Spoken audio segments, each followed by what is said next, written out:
Hello, my name's Oliver Fenghour, and today I'm going to be having a Q&A session with the lovely Emma Dodds talking about employment, society and the recruitment process for neurodisabled candidates. We're going to cover topics along the lines of diversity and inclusion in business, reasonable adjustments in the education system, what state and the employers need to do differently to give neurodisabled candidates an opportunity. Great. So, hi, Oliver. In your view, do you think that there is a sufficient societal understanding of complex neurodisability? I think, in all honesty, it's a complex, multi-layered issue that doesn't really have one readily definable answer. And I think, from a personal perspective, there is a better understanding of neurodisability now than there was when I left school many years ago. But I still do not feel that there's a sufficient understanding. When you look at the education system as a classic example, only 30% of teachers fully understand complex neurodisability. The recent Supreme Court case where the judges ruled that neurodisabled students on the autistic spectrum have a right to reasonable adjustments in the education system is a case in point. I mean, why is it taking until 2018 for that to be ruled, for that to actually happen? I mean, that simply isn't good enough. I mean, you look at the government as well, they're committing to increasing the current autism rate of employment from 47% at this moment in time to an estimated 64% by 2035. But that's 17 years away. That simply isn't good enough.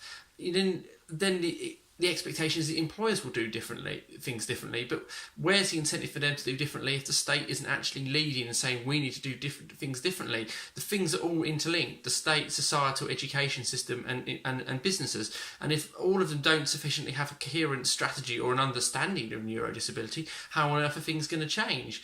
Reality is, too many people with neurodisability are living below the poverty line, haven't got the necessary social mobility, and are relying on family and friends for actually support.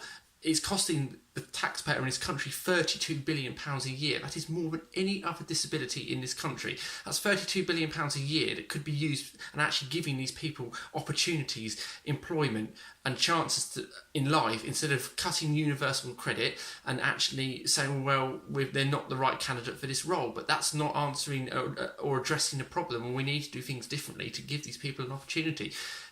The time for baseless rhetoric and a lack of action is over. Now you need to do things differently. As businesses, I don't care who you are, you need to look and say, we are going to change. You are going to be forced to change. You have to change. Okay, then. So, what do the state and employers need to do differently? I think, employers personally, they need to have discussions with experts who are in neurodisability. They need to bring in outside influencers to help them deliver effective business policies and effective HR people policies that actually address these issues. At this moment in time, many businesses have very generalistic policies that don't really fully get to the heart of disability. You have some businesses that are very good at it, but they are more exceptions to the rule. Too often it's very generalistic in its approach, and it doesn't really have a sufficient model of saying, well, actually, this is what we're going to do with this. Are we going to have a buddy system? Are we going to have a diversity and inclusion steering programme around complex neurodisability? Are we going to employ mentoring? Are we going to have training programmes? Are we going to go to jobs fairs?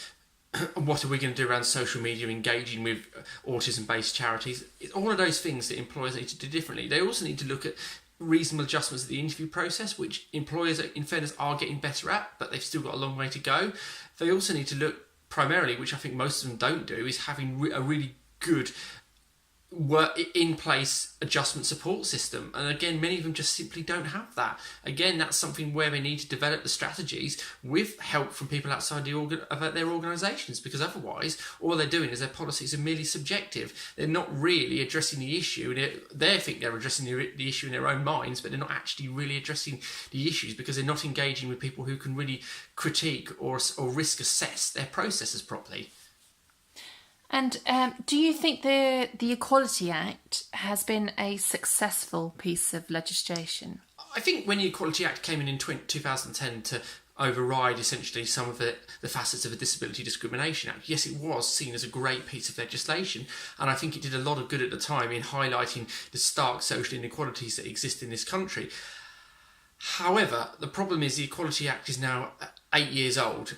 Society's moved a long time in 8 years. What we've done is we've created a piece of legislation to put everybody into a certain compartment and think, oh, that's good, they're there, so therefore we're addressing the issue. The problem is the Equality Act is generalistic and doesn't really dig deep into the heart of saying, well, actually, come on, employers, come on, the government, this is what you need to do differently, this is what needs to be better, this is how you're going to deliver a more effective strategy. And actually, the Equality Act doesn't really seriously address disability in a way that's really sufficient. It only really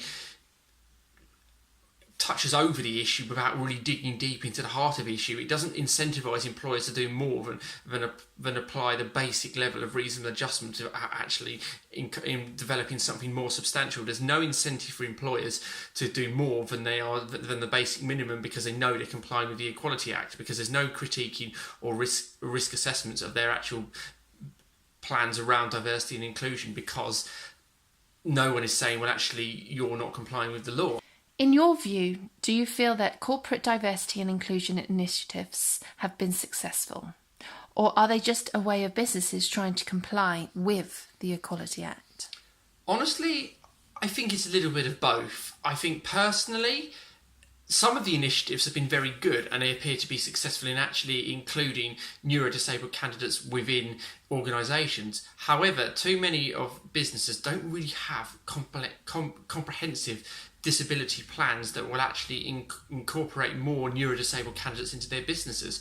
Too many businesses will turn around and say, oh, well, don't worry, we are fully committed to a diversity inclusion programme. But that's all well and good saying that, but again, that's subjective. You're not really listening to outside influencers and outside experts who can actually help make your business more diverse and inclusive. All you're saying is our policies have been included by this person and that person. That's not really getting to the heart of the problem. I think businesses are slowly getting it and slowly realising what diversity and inclusion initiatives should look like. But actually, if you're just assessing it within your own business in-house, how are you actually doing anything more than just justifying the actions of what other senior people within the organisation have said? It needs to be more objective based and incorporate people from outside of your business in the health profession, medical experts. They're the people that will help your business be more diverse and inclusive in terms of the policies and strategies going forward to make your business more successful and more equal.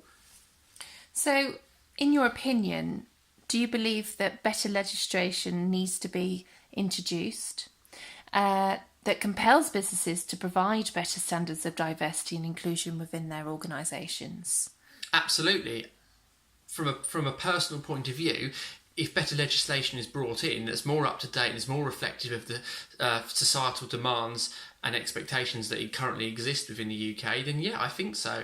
I cannot see why any form of legislation that really gets to the heart of disability and complex neurodisability in this country will force businesses to comply to a far higher standard. And so actually, if you don't do it, you're going to be fined, you're going to be shamed in the media, and actually it just doesn't look good for you. It's brand damaging. You want to be seen to incorporate and encompass more neurodisabled candidates within your businesses. It's not just about plucking the brightest and best 1 or 2%. Is actually helping many thousands of neurodisabled candidates who are unemployed, who need an opportunity, who have skills that could be of real value and asset to your business. And I think that is the most important thing. It's not just plucking the 1 or 2 because they're the exception to the rule. It's about helping all neurodisabled candidates on the spectrum by actually having effective HR people policies, business plans and diversity inclusion programs that work for all, for the many and not the few. A hand up as opposed to a hand out. Thank you, Oliver. It's been a pleasure speaking with you today. Thank you, Emma, for the Q&A session, and please feel free to like, view and speak to me on LinkedIn. Thank you.